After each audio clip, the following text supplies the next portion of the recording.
I was sitting in a small mediation room at the Lynn County Courthouse when my wife's lawyer suddenly stopped talking. He stared at the papers in his hands like they'd just started breathing. Across the table, my wife Paula smiled until the color drained from her face. That was the moment I knew this was finally over. I didn't raise my voice. I didn't gloat. I just sat there, hands folded, waiting for the truth to finish its work. But that day didn't start at a courthouse. It started with my 4-year-old daughter in the back seat of my truck. I picked Emily up from daycare on a Wednesday afternoon, the kind of Iowa afternoon that smells like cold leaves and diesel exhaust. Cedar Rapids was doing its usual thing, traffic slow on Edgewood Road, a Hy-Vee sign flickering in the distance, the sky already thinking about snow. Emily climbed into her booster seat, kicking her little sneakers against the door. "Daddy," she said in that careful way kids use when they're about to ask something important, "can we go to Felix's house today?" I glanced at her in the rearview mirror. Felix's house. She nodded. "Yeah, Mom takes me there after school." I didn't answer right away. I pulled out onto the road, checked my mirrors. "Why?" I asked. She shrugged like it was the most obvious thing in the world. "Me and Felix watch the iPad while Mommy works with Felix's dad." The light turned green. I pressed the gas a little harder than I meant to. I kept my eyes on the road, but something inside my chest shifted like a heavy toolbox sliding loose in the back of the truck. "What kind of work?" I asked, keeping my voice steady. Emily swung her legs. "I don't know. Mommy has papers. Felix's dad laughs a lot. They have a big swing set. Mommy pushes me sometimes." I didn't say anything after that. The rest of the drive passed in silence, broken only by the hum of the engine and the click of Emily's seatbelt as she leaned forward to look out the window. At a stoplight, I caught my reflection in the glass of a closed storefront. 56 years old, gray working its way into my hair, hands thick and scarred from 30 years as an electrician, hands that had wired half the houses in this town without ever cheating a man out of $1. Hands that were suddenly shaking. Paula and I had been married 24 years. We met when Cedar Rapids still felt smaller when people stayed put and didn't reinvent themselves every 5 minutes. We bought our first house on a quiet street near Ellis Park. I still remember the day we moved in. Paula, standing in the kitchen with a paintbrush, grinning like a kid as she rolled pale blue onto the walls. "This color makes it feel like a fresh start," she said. We were a team back then, or at least I thought we were. Lately, Paula said she was doing freelance bookkeeping, just helping a few small businesses, she told me. Flexible hours, cash flow was better than it used to be. I didn't question it. I trusted my wife. That night, Paula came home later than usual. She set her purse down a little too carefully, kissed Emily on the head, and said, "Long day." I noticed the smell first. Not bad, just unfamiliar. Something sweet that didn't belong to our laundry detergent or my aftershave. I wanted to ask, I didn't. After Emily went to bed, Paula opened her laptop at the kitchen table. I stood at the sink rinsing a coffee mug I hadn't finished. "You okay?" she asked without looking up. "Fine," I said. That was the first lie I told myself. Sleep didn't come easy. I stared at the ceiling, listening to the house settle to Paula's breathing beside me. Around midnight, I slipped out of bed and padded into the living room. I opened the family calendar on my phone. Birthdays, appointments, Emily's daycare schedule. And then I saw it. A repeating block 3 days a week, same time, same name. Mark 1:30 p.m. No note, no explanation. Just a name. I sat there in the dark phone, glowing in my hands, and felt something harden in my chest. Not anger, not yet. Resolve. I didn't wake Paula. I didn't confront her. I didn't do anything dramatic. I told myself one thing over and over. Don't accuse without proof. The next morning, I dropped Emily off at daycare like nothing had changed. I went to work, wired a breaker panel, joked with a guy about the Hawkeyes, drank bad gas station coffee. But I left early. I parked my truck in the lot of our local credit union engine, off coffee cooling in the cup holder.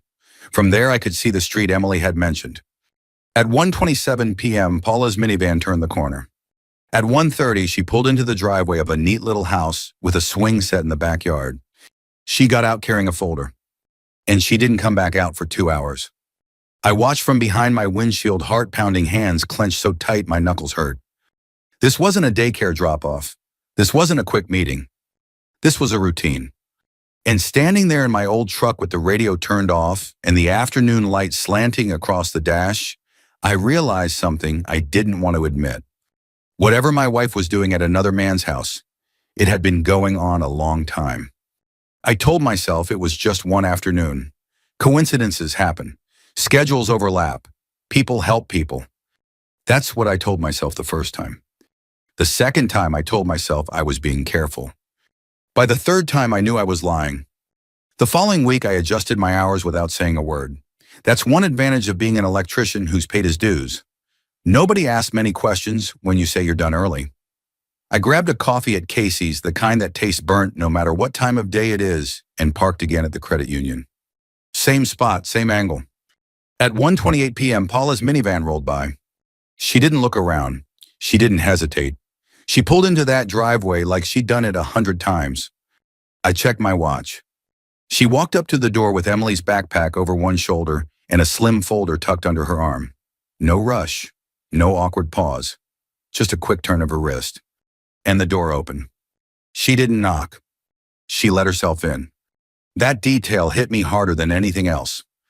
People don't use keys at houses they barely visit. I sat there for a long time after she disappeared inside. Long enough for my coffee to go cold. Long enough for the sun to shift and glare across the windshield. Long enough to start noticing the small, stupid things your brain latches onto when it's trying not to scream. A wind chime on the porch, a tricycle tipped over in the yard, a curtain moving upstairs. At 3:31 p.m., the front door opened again. Paula came out smiling. Not a big smile, just an easy one. The kind you wear when you're comfortable, when you're not worried about who's watching. Emily skipped down the steps behind her, laughing, waving something plastic in the air. Paula bent down, brushed dirt off Emily's knee, kissed her hair. Then she loaded her into the van and drove away. I didn't follow. I stayed there staring at the house, feeling like I'd just watched my own life from the wrong side of a window. By Friday, the pattern was undeniable. Monday, Wednesday, Friday, always around 1:30, always 2 hours. I started writing it down in a small notebook I kept in the glove compartment. Nothing fancy, just dates and times, the kind of notes a man takes when he doesn't trust his own memory anymore. One afternoon, as I was leaving Casey's with another bad coffee, the cashier, a woman I'd known for years, made an offhand comment. "Your wife's still helping that Benson guy, right?" she said while handing me my change. I froze for half a second. "Helping who?" "Mark Benson," she said. "Construction fellow. Nice enough. I see Paula's van over there all the time." All the time, she repeated like it meant nothing at all. I nodded, forced a smile, and walked out. Mark Benson. Now the name had a face. I knew him vaguely. Ran a small remodeling outfit, did decks and basements, the kind of guy who wore clean boots to job sites and talked big about staying local. Divorced, I thought. One kid. Felix. That night, Paula complained about her back hurting, said she'd been hunched over numbers all day. I nodded, made dinner, cleaned up. "Busy week," she said. "Sounds like it," I replied. The lies were getting easier. That scared me. The next time I parked a little closer.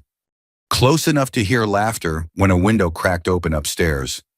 It wasn't wild laughter, nothing dramatic, just the kind that slips out when people are relaxed, when they forget themselves. My hand tightened around the steering wheel. I could feel my pulse in my ears. I thought about getting out of the truck, thought about walking up to the door, thought about saying something, anything, just to make it stop. Then I glanced in the rearview mirror and saw Emily's booster seat in the back. The pink strap twisted from when she'd climbed out that morning. I stayed put. I hated myself for it. That evening, after Paula went to bed, I checked the calendar again. More blocks, weeks of them. Then I noticed something else. A small note she'd added recently, half hidden in the details. Spare key returned. Returned. I sat there in the dark, the house quiet around me, and felt the last piece fall into place. My wife didn't just visit another man's house. She had a key, and whatever she was doing there, she trusted him enough to give it back only when she thought she didn't need it anymore. The thing about suspicion is that it eats at you until you either prove it wrong or let it hollow you out. I wasn't willing to let it hollow me out. So I went looking for facts. The next morning, I stopped at the credit union before work. Same brick building I'd been walking into for decades. Same teller who'd watched Emily grow from a baby in a carrier to a kid who waved at the counter. I didn't say why I was there. I didn't have to. I sat in a chair near the window and pulled up our joint accounts on my phone. At first, everything looked normal. Mortgage payment, utilities, groceries, gas. Then I saw the small stuff. Transfers labeled consulting. Not one or two, a steady trickle, a few $100s at a time. Enough not to raise alarms, enough to disappear into the noise of a household budget if you weren't looking too closely. I scrolled back. There they were again and again. Same description, same timing, always lining up with those calendar blocks. My throat tightened. I clicked into one of them and followed the trail to the receiving account. It wasn't in Paula's name. It wasn't in mine. The name on the account was Benson Construction Services. I sat there, sunlight warming the side of my face, and felt my stomach drop in a slow, sickening way. This wasn't just my wife helping a guy with his books. This was money leaving our house. Our money. I went further back. The amounts grew, not all at once, gradually, like someone testing how far they could go without being noticed. Then I saw a number that stopped me cold. It matched a deposit I'd made the year before, money I'd set aside after a good run of jobs. Not for vacations, not for toys. For retirement. For Emily. I closed my eyes and counted to 10. This wasn't a misunderstanding. This wasn't harmless. This was theft wrapped in a friendly word. I didn't confront Paula. Instead, I called Ray Donnelly. Ray and I went back years. We met at the VFW after I helped him rewire his garage. He was retired now, CPA tax prep, the kind of guy who'd seen every dumb mistake people could make with money and a few criminal ones besides. We met that night at the VFW hall, fish fries smell in the air, old country music playing too softly in the background. Ray slid a coffee across the table and looked at me over the rim of his mug. "You look like hell," he said. "Feel worse," I replied. I showed him the statements, the calendar screenshots, the account names. Ray didn't interrupt. He didn't gasp. He didn't shake his head. He just leaned back and sighed. "Dennis," he said quietly, "this isn't complicated. It's sneaky." "Sneaky how?" "She's moving money in a way that avoids questions, small amounts, friendly labels, but it's still moving, and it's still yours." "What about illegal?" Ray paused. "Let's just say if someone starts asking the right questions, a lot of people are going to wish they hadn't gotten creative." I stared at the table. She took from our retirement. Ray nodded once. "That's what it looks like." The room felt smaller, louder, like the walls were inching closer. "I want to confront her," I said. Ray shook his head. "If you do that now, you lose everything that makes us clean. You accuse her, she locks you out, deletes files, rewrites the story. And if a kid's involved," he let the sentence hang. I swallowed. "So what do I do?" "You document," he said. "You stay boring. You stay quiet. And you keep copies where she can't touch them." I nodded, even though every part of me wanted to stand up and drive home and end it right there. Over the next week, I became a man with two lives. The first one was normal. Work, dinner, Emily's bedtime stories. Paula complaining about spreadsheets and deadlines. The second one happened late at night and early in the morning. Screenshots, downloads, dates, amounts. I printed copies at work and kept them in a folder inside my truck toolbox. I backed files up on a flash drive Ray gave me and hid it in a place Paula would never look. I learned more than I wanted to know. Paula wasn't just doing Mark's books. She was cleaning them, relabeling expenses, moving money between accounts to make things look neat. She was good at it. Too good. Then Ray called me one evening and asked me to come by. He looked different when I walked in, more serious, less casual. "There's something you need to see," he said.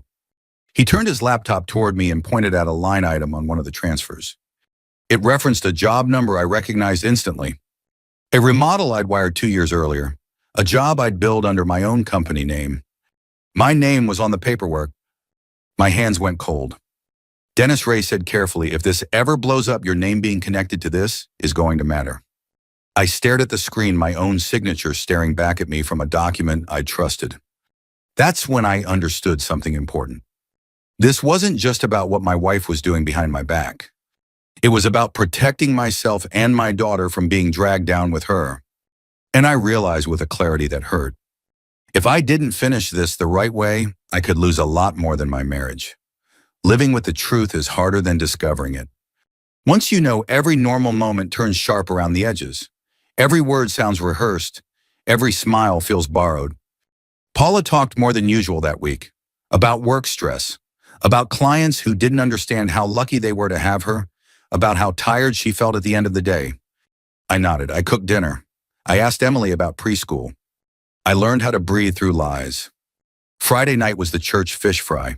The kind of thing you go to because you always have. Folding tables, styrofoam plates, the smell of hot oil and coffee that had been sitting too long on the warmer. Paula said she had a headache and stayed home. I went alone. I sat at a table near the wall watching people I'd known for years laugh and argue about the Hawkeyes. I stirred my coffee until it went cold, staring at nothing. Ray sat down across from me without asking. "You holding up?" he asked. I shrugged. "Depends on the minute."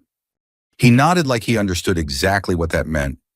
Across the room, I heard Mark Benson's voice before I saw him, loud enough to carry, confident. He stood near the raffle table talking to a couple of guys I recognized. "Best thing I ever did was get my books cleaned up," Mark said, grinning. "Saved me a fortune in headaches." Someone laughed. Someone clapped him on the shoulder. I felt something twist in my gut. Mark didn't see me at first. When he did, his smile didn't change. He walked over like we were old friends. "Dennis Wright," he said. "You wired that basement for me a while back. Solid work." "Thanks," I said. He leaned closer. "You ever need anything, let me know. Always good to have reliable people." Reliable. I watched him walk away, his confidence untouched, and realized how easy it was for people like him to mistake silence for weakness. Later that night, Emily crawled into my lap while I watched the weather. She smelled like shampoo and crayons. "Daddy," she said softly, "Mommy's friend is nice." I swallowed. "Who's that kiddo?" "Felix's dad," she said. "He says Mommy is smart. He says they're happy." The words hit harder than anything Mark had said. I tucked Emily in and sat on the edge of her bed long after she fell asleep, listening to her breathe. I thought about the money, the lies, the way Paula could look me in the eye and talk about trust. For the first time, I felt close to losing my grip. That came later. I was half asleep when my phone buzzed on the nightstand. I squinted at the screen. Joint account update requested. Authorization pending. I sat up, heart pounding. Paula was trying to change access on one of our accounts. Quietly, efficiently. I slipped out of bed and stood in the dark hallway, phone glowing in my hand. I could hear Paula breathing in our room, steady, unbothered. For a moment, I wanted to wake her, demand answers, end the pretending. Instead, I went back to the living room and sat down. I thought about Emily's future, about how fast one bad move could turn into something that never washed off. I opened my notes, checked my files, made sure everything was where it belonged. By morning, the urge to explode had burned itself out. What was left wasn't anger. It was clarity. Paula wasn't just hiding something anymore. She was preparing for a fight. And that meant it was time for me to finish what I'd started, carefully, legally, and in a place where the truth wouldn't be able to hide. The Lynn County Courthouse smells like old paper and disinfectant.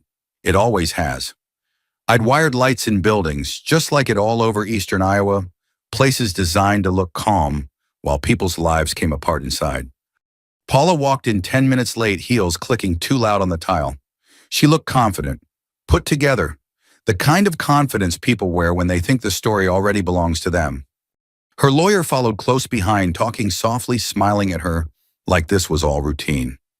I sat at the table and said nothing. Across the room, the mediator shuffled papers. A small American flag leaned crooked in the corner. The clock on the wall ticked loud enough to count seconds. "Mr. and Mrs. Klein," the mediator said, clearing his throat. "Let's begin." Paula spoke first. She always did. She talked about stress, about misunderstandings, about how I'd become distant, suspicious, unreasonable. She said she was only trying to help a client, that I didn't understand how modern work looked. I watched her hands as she talked, calm, controlled. Then her lawyer slid a proposal across the table. Asset division, accounts. A suggestion that I step back for everyone's sake. I felt it then, that familiar tightening in my chest. But I didn't interrupt. When Paula finally finished, the room went quiet. The mediator turned to me. "Mr. Klein." I nodded once. "I'd like to respond," I said, "with facts." I opened my folder. The sound of paper on table echoed louder than it should have. I started slow. Dates, times, transfers. I didn't accuse. I didn't editorialize. I just read. Paula's smile faded after the third page. Her lawyer leaned forward, frowning, flipping through copies I'd already provided. The mediator adjusted his glasses. When I reached the transfers labeled consulting, Paula finally spoke. "That's out of context," she said quickly. "Those were reimbursements." I slid another page across the table. "This," I said evenly, "is the account those reimbursements went to." Her lawyer's face tightened. The mediator's eyebrows rose. Then I reached the part Ray had warned me about. "The funds here," I said, tapping the page, "match deposits made from our joint account that were earmarked for retirement in our daughter's education." Paula stood up so fast her chair scraped the floor. "You don't understand what you're looking at," she said, voice sharp now. "Dennis, sit down." I didn't move. Her lawyer finally spoke slower this time. "Paula, did you authorize these transfers?" She didn't answer. That's when the door opened. Mark Benson walked in looking annoyed, like someone who'd been dragged away from something more important. He smiled when he saw Paula. Then he saw the papers. His smile collapsed. "What is this?" he demanded, grabbing a copy from the table. "Why is my company name on your joint account statements?" Paula turned toward him, eyes wide. "Mark, just listen." "No," he snapped. "You said this was clean." The room changed then. You could feel it, like air pressure dropping. Mark looked at the mediator. She handled my books. I trusted her. Paula laughed, a short, brittle sound. "Don't you dare put this on me." Mark's face went pale. "You told me this was safe." Her lawyer leaned back slowly, as if creating distance. The mediator cleared his throat again. "Ms. Klein, I need you to answer the question." Paula's voice broke. I was helping him, that's all. I looked at her for the first time since I'd opened the folder. "I was just doing my work, Paula," I said quietly. "Same as you." She stared at me like she'd never seen me before. Mark pushed his chair back. "I want my attorney," he said, "right now." As Paula stormed toward the door, her lawyer caught her arm. "Paula," he said, low and urgent, "you may be facing more than a divorce here." She froze. And for the first time since this all began, no one in that room was smiling. The courthouse emptied out slower than I expected. People drifted past like nothing remarkable had happened. Clerks with folders, a couple arguing in hushed tones, a man tying his tie as he walked. Life going on, indifferent to the fact that my marriage had finally collapsed in a quiet room with beige walls and a crooked flag. I stayed seated for a while after everyone else left. My hands were steady. That surprised me. I thought I'd feel victorious, or angry, or relieved in some dramatic way. What I felt instead was light. Like something heavy I'd been carrying for years longer than I'd realized had finally been set down. Paula didn't come home that night. She texted once, just one line. "We'll talk later." I didn't reply. Emily and I ate pancakes for dinner. She laughed when I burned the first batch. She always liked them a little crispy anyway. After I tucked her in, I sat on the edge of her bed and watched her chest rise and fall. The same way I had when she was a baby. The same way I did now, knowing how close everything had come to slipping through my fingers. I didn't tell her what happened. I never will. Kids don't need the details. They need stability. They need to know someone is paying attention. The weeks that followed were quiet in a good way. The accounts were secured. The paperwork moved forward. Everything stayed boring and procedural, exactly how I wanted it. Paula and I spoke through lawyers.